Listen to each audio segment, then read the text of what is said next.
Assalamualaikum warahmatullahi wabarakatuh. Kami dari kelompok 2 akan mempresentasikan tentang materi akuntansi pajak penghasilan pasal 23 dan 24 dengan saya yang bernama Dewi Lihan Isbahatin dan rekan saya yang bernama Sri Kismi Indah dan rekan saya yang bernama Maulidia Rahma dan rekan saya yang terakhir bernama Alvina Febrianti. Materi yang pertama yaitu Dasar Hukum Pajak Penghasilan pasal 23 dan 24. Pajak penghasilan pasal 23 diatur dalam Undang-Undang Pajak Penghasilan Nomor 36 Tahun 2008 dan Peraturan Menteri Keuangan Republik Indonesia Nomor 244-PMK.03/2008 tentang objek dan besarnya tarif PPh pasal 23. Sedangkan pasal 24 terletak pada Undang-Undang Pajak pasal nomor 36 tahun 2008 tentang pajak penghasilan pasal nomor 24 sebelumnya. Mohon maaf.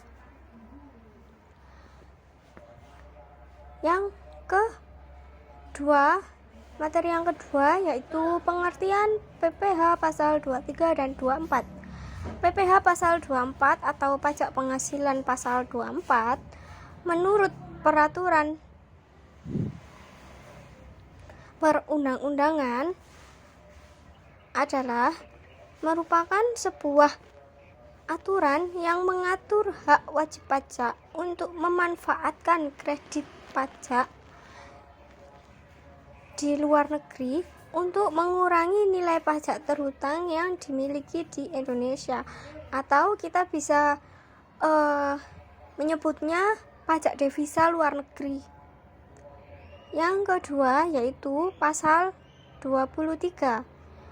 Menurut peraturan perundang-undangan perpajakan, pasal 23 merupakan pajak yang dikenakan pada penghasilan atas modal penyerahan jasa atau hibah atau hadiah atau sebuah penghargaan selain yang telah dipotong PPh 21. Semisal kita mengikuti kuis-kuis Ramadan yang ada di televisi, itu kita diwajibkan untuk membayar PPh 23. Seperti itu. Pemotongan PPh pasal 23.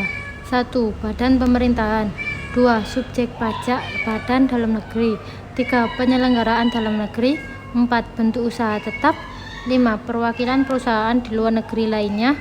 6. Orang pribadi sebagai wajib pajak dalam negeri tertentu yang ditunjukkan oleh Kepala Kantor Pelayanan Pajak sebagai pemotong PPh pasal 23. Selanjutnya yaitu objek dan tarif pajak penghasilan pasal 23.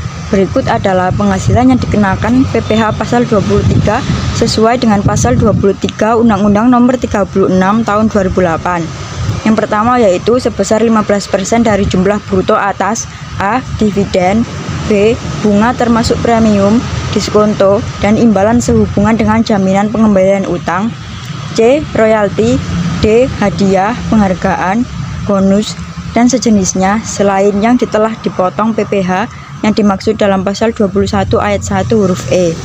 Yang kedua yaitu sebesar 2% dari jumlah bruto atas: A. Sewa dan penghasilan lain sehubungan dengan penggunaan harta, kecuali sewa dan penghasilan lain sehubungan dengan penggunaan harta yang telah dikenai PPh pasal 4 ayat 2.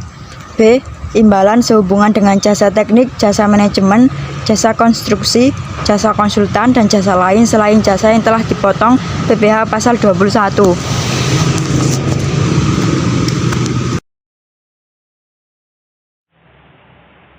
Ya, selanjutnya objek dan tarif pajak penghasilan pasal 24. Yang pertama, ruang kelas daring berarti pembelajaran digital untuk semua orang. Yang kedua, pasar global untuk kursus dan sertifikasi praktis.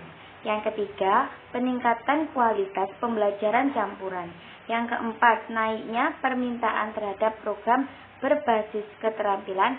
Yang kelima, investasi yang lebih besar pada teknologi interaktif dalam mengatasi kesenjangan digital.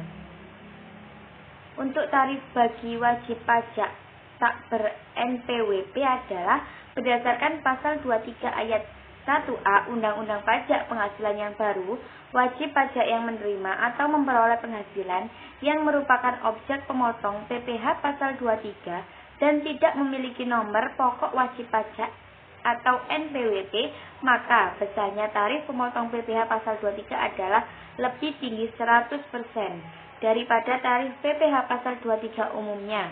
Hal ini dapat ditafsirkan bahwa jika bagi wajib pajak yang ber-NPWP dikenakan tarif 15%, maka bagi yang tidak ber-NPWP akan dikenakan tarif 30%. Begitu juga jika wajib pajak ber-NPWP dikenakan tarif 2%, maka bagi yang tidak ber-NPWP menjadi 4%. Berikut ini adalah perhitungan contoh PPh pasal 24 dan PPh pasal 23. Sekian presentasi kami, kurang lebihnya kami mohon maaf. Wassalamualaikum warahmatullahi wabarakatuh.